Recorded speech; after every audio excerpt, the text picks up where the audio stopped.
Sirih berlipat sirih pinang, sirih datang dari Indragiri, sembah hamba pembuka karang, sebuah cerita hendak ku beri.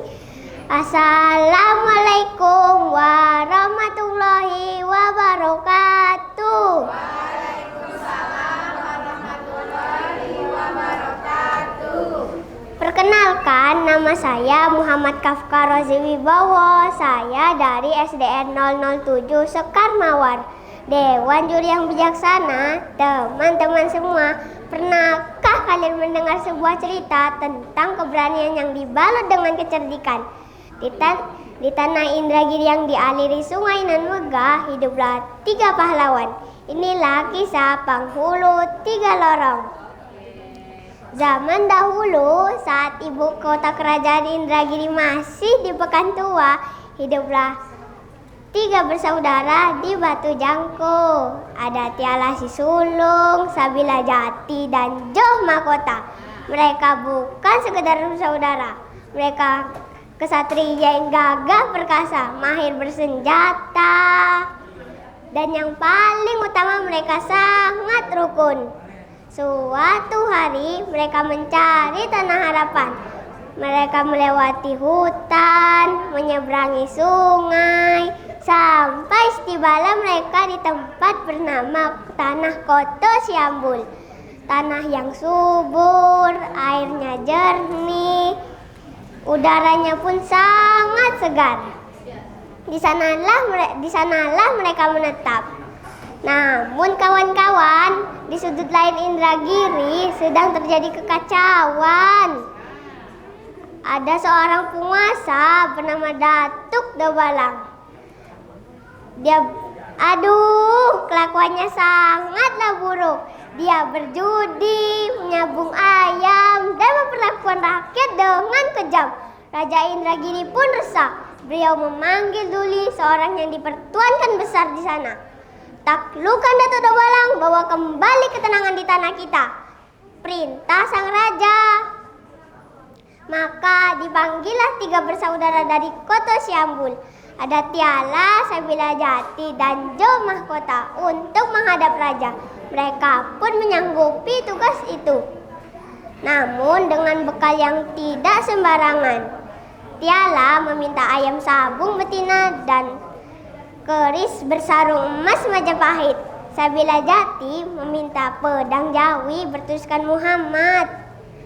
Joh Mahkota meminta lembing bersarung emas dan suasa. Dengan perahu yang dikayu 12 orang, mereka meluncur ke Sibuai tinggi.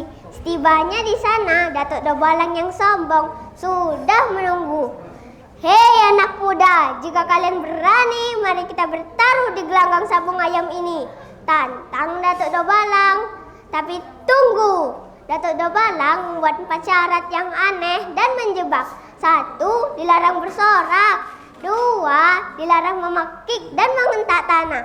3. Dilarang menyingsingkan dengan baju. 4. Dilarang memutar keris ke depan. Siapa yang melanggar, dia kalah, kata Datuk Dobalang yang pongah. Datuk Dobalang mempertaruhkan tanah inuman yang luas. Tapi dengan kecerdikan 3 bersaudara, mereka mempertaruhkan tanah Koto Siambul. Dan katanya sejauh mata memandang dari gelanggang, padahal Koto Siambul tak terlihat dari sana. Mereka pun tidak mempertaruhkan apa-apa. Hari ketiga, gelanggang penuh sesak, sunyi, tak ada yang berani bersorak. Ayam Datuk Dobalang melawan ayam 3 bersaudara. Tak, cia! Ayam 3 bersaudara terkena pukulan, sayapnya patah, darah pun menetes. Rakyat pun menahan napas. Apakah 3 bersaudara akan kalah? Dan apakah kezaliman Datuk Dobalang akan berlanjut? Namun kawan-kawan, di saat ayam 3 bersaudara terluka, semangat mereka tak akan pernah padam. Mereka sangat yakin akan memenangkan perlombaan ini. Datuk Dobaleng yang gembira melihat ayam 3 bersaudara terluka. Akhirnya ia pun bersorak, bertepuk tangan, dan menghentakkan tanah. Akhirnya Datuk Dobalang pun kalah dengan peraturan yang ia buat sendiri. Akhirnya Datuk Dobalang pun berhasil dikalahkan. Tanah Inuman dan Koto Syambul pun adalah saksi lahirnya kepemimpinan penghulu 3 lorong. Teman-teman semua, apa pengajaran dari kisah ini? 1. Janganlah kita sombong seperti Datuk Dobalang. 2. Gunakanlah kecerdikan untuk kebenaran dan bukan untuk menipu. 3. Persaudaraan yang rukun adalah kekuatan yang tak tertandingi. Bunga cempaka harum baunya, tumbuh dekat dengan sungai Indragiri. Selesai sudah kisah hamba, mohon pamit mengundurkan diri. Wassalamualaikum warahmatullahi wabarakatuh.